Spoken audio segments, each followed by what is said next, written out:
question is, you're referring to that person's statements as an explanation of what their experience was, as an explanation of what their information they're providing you is. I can't experience their experience. You can't. No, I agree with you.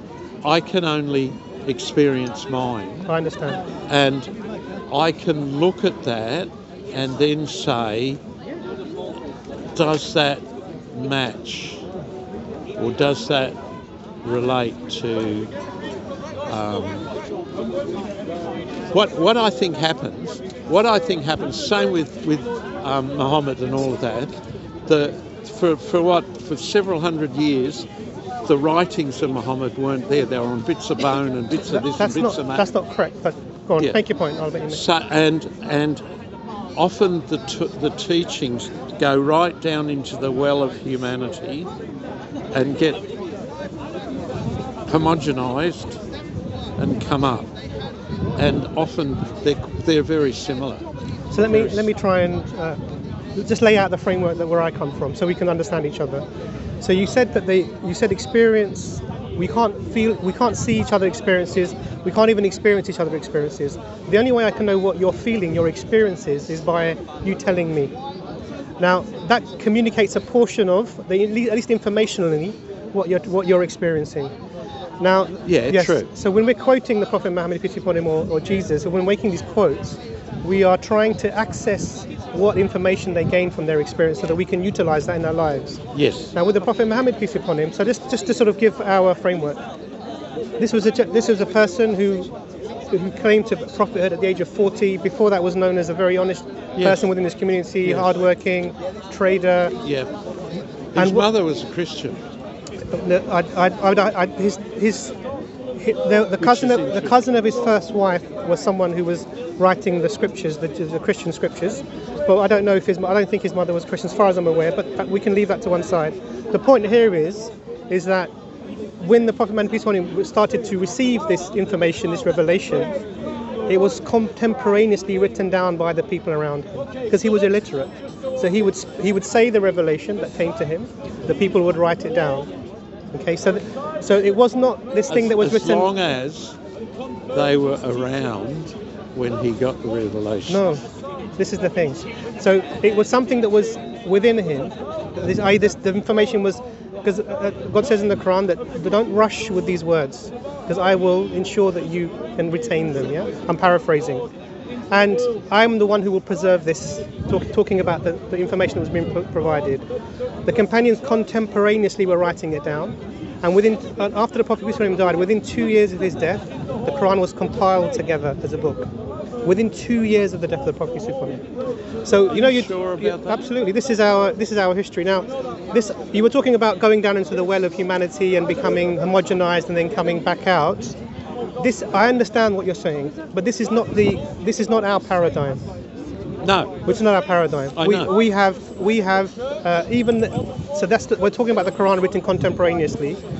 If you went to Birmingham University, they have the Birmingham manuscripts. You must be aware of them. They're dated to within the lifetime of the Prophet peace be upon him and his companions. So 1st century, in the time of the Prophet. I'll look into that. Have a look. It's fascinating. Really, the folios they have, they match exactly what we have today. Yeah. Evidence of a long-standing static text. So do you teach at the university? No, I don't teach at the university. No. I'm just giving you our paradigm. Right. So what I would say to you is that yes, there is a consciousness. There is a being who has brought everything about. Okay, because everything around us can't come from nothing. It has to. There's order. We see lots of amazing intricacy, genetics and epigenetics, and we see amazing purpose in everything around us. Then we have these beings like us. What's the scar? It's scarred. What's scarred? Because it's not perfect. It's not perfect. Perfect in what sense? Let me put it this way. Yeah. Let me put it this way, right? Christian people are told Jesus is on the right hand of God. Okay. Right? Christian people are told. I understand that. Do you know how people recognise the risen Jesus? Tell me. By his wounds. By his wounds. Okay. So that the very person at the right hand of God is wounded. I agree with the inconsistency in this. Yeah. So that within the heart of God there is a wound, and out of that wound comes loving compassion. So you have to be wounded and damaged Yeah. to be showing love. Yeah, yeah, yeah. So- you do. so do- you go to any AA group, 12-step group, any you have to literally, like the same. It's the same. You have to have an experience that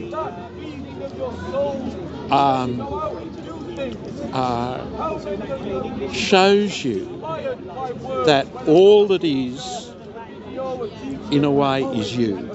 Can I All that is. can I just build on this a little bit?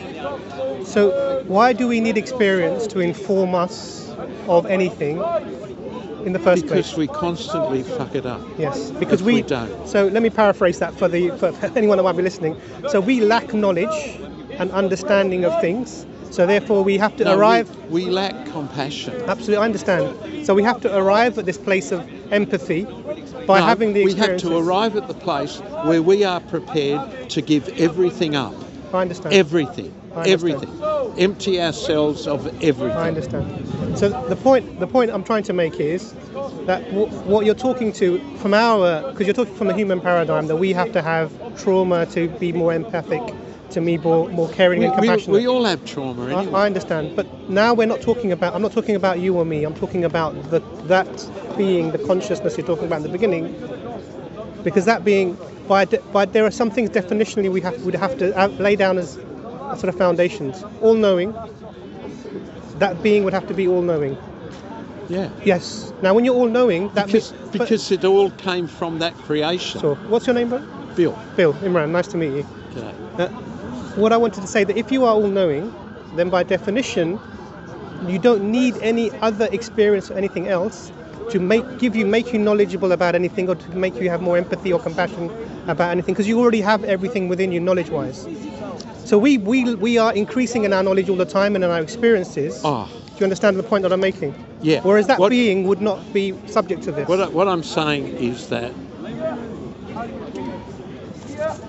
discovering God, if you want to call it that, is inherently discovering ourselves. And to discover ourselves, we have to give away all of our pretenses and all of our, which is very hard. Yes, I agree. And that takes a trauma to do that.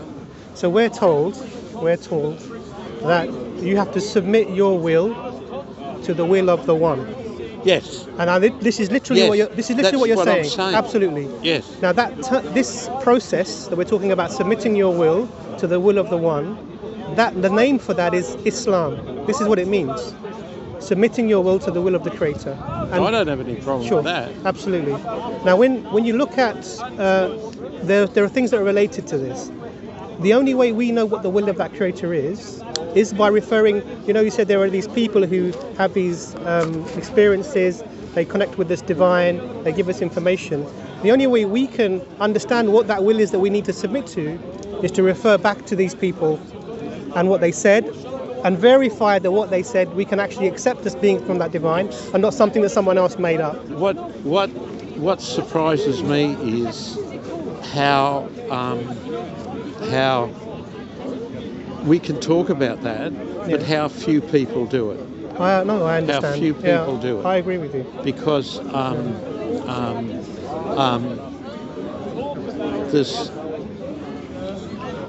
if you do that, the world is completely different. Yes, 100%. I agree with you completely. So one of the points of having these conversations is to make people aware of the fact that they need to do this step, submitting their will to the will of that Creator, and then to put them on the process of trying to understand what that messenger said and how to verify it. So I said to you, for the Quran, for example, in the life of the Prophet, peace be upon him, he was dictating the words that were revealed to him, and the people were writing it down, and within 2 years of the death of the Prophet, peace be upon him, this was collated together as a text. We have that text today.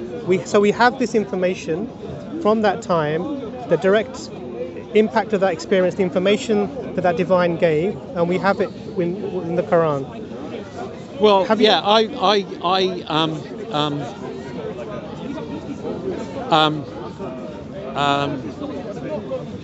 all of these things are looking through glass darkly.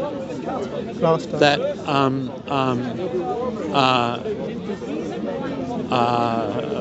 how can I put it? Opaque glass, you mean? No, we see things through like glass which isn't totally clear. How do you make the glass clear? Well, you can't, because we can only, as human beings, we can only